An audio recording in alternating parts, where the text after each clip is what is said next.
So here's a fun story in The Verge. San Francisco police consider letting robots use deadly force. Now, this is something that people have been warning about for a long time. Hey, we have these drones, we have these, new robots and stuff, and I'm not sure this technology is good because it could lead us in a bad direction. It could lead us in a dystopian sci-fi movie direction where, you have like fucking RoboCop out there shooting people. And now it's almost coming to reality. Okay, so they say the San Francisco Police Department submitted a proposal that would give robots the ability to use deadly force in dangerous situations. Well, that's part of the problem, right? Who defines dangerous?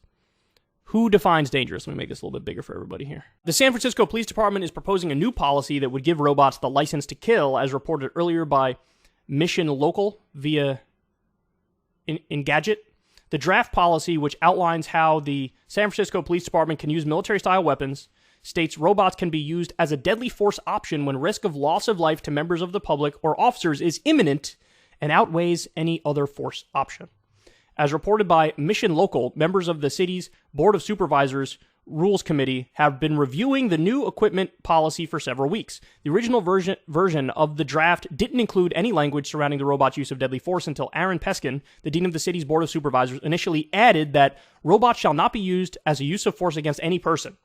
However, the San Francisco Police Department returned the draft with a red line, crossing out Peskin's addition, replacing it with the line that gives robots the authority to kill suspects.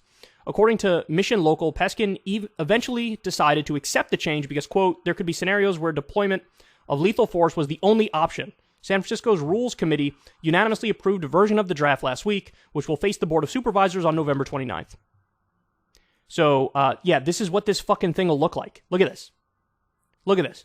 Now, the problem here is something that we refer to as mission creep. That's more of like a foreign policy term, but the idea of mission creep, or the slippery slope, is that, well, you start with just this little thing that, some reasonable people say, yeah, I could kind of see a scenario where that makes sense. And then next thing you know, it's like, well, all the cops are robots, and they have free reign, and they're above the law, right? Now you say, well, Kyle, that's hyperbolic. That's not going to happen. Well, look at what happened with the Patriot Act, with NSA spying, which was in the wake of, the war on terror.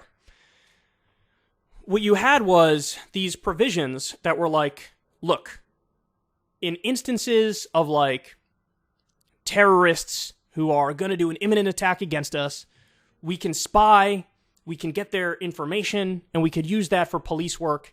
And, any sort of protection from unreasonable search and seizure or right not to get spied on, we kind of got to temporarily roll that back for some very specific people because we need to stay safe. So it's like a national security thing. That was the original argument.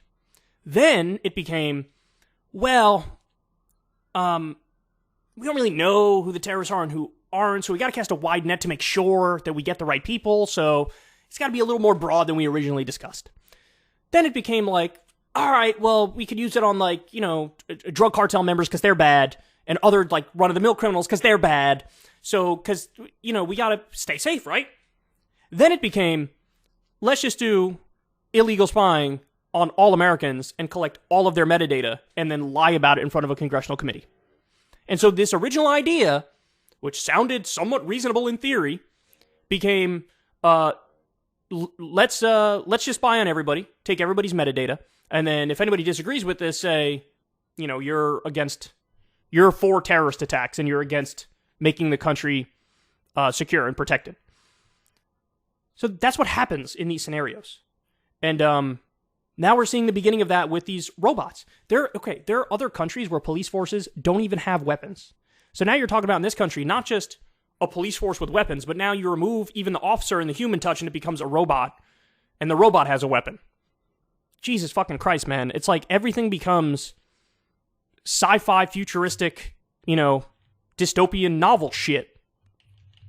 As outlined in the equipment policy, the San Francisco Police Department currently has 17 remotely piloted robots, but only 12 are functioning. In addition to granting robots the ability to use deadly force, the proposal also authorizes them for use in training and simulations, criminal apprehensions, critical incidents, exigent circumstances, executing a warrant, or during suspicious device assessments.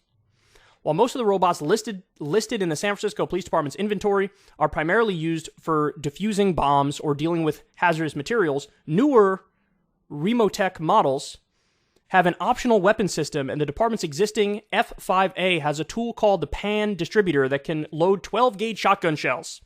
It's typically used to detonate bombs from a distance. The department's Quinty Q Talon can also be modified to hold various weapons. A weaponized version of the robot is currently used by the U.S. Army and can equip grenade launchers, machine guns, or even 50 caliber anti-material rifle. Okay. So anyway, look, we're right back to this. There's been speculation about this for a while, and we're getting closer and closer to the reality. Just like we have the deadly drones that murder innocent people at a Pakistani wedding, just like we have those and we use them overseas, eventually we're going to get to a point where they go, we could also kind of use it at the southern border. We could use a drone at the southern border. We'll start unarmed, then eventually it'll become armed. And same thing with these police robots. They'll start unarmed, just for bomb scare situations. Then they'll become armed. Then we'll use them for fucking everything, because we say, well, we gotta protect these cops, so we gotta use it. People also disregard the dehumanization aspect of using the robots in the first place. It's very easy if you're a drone operator sitting in Nevada to press a button and blow up some innocent people in Yemen. And it'll be very easy to press the button and murder somebody in a police apprehension thing. So, not good, man. Not good. It feels like technology is outpacing our intellect and common sensibility to regulate that technology. And this is a great example of that here. Ever since Adpocalypse, when YouTube defunded all independent news and politics overnight, we haven't trusted them. We know they can pull the rug out from underneath us at any time. If you enjoy this content, please consider tipping $1 or $2 per month on the Secular Talk Patreon. Link in the video description box below. Thanks for your support.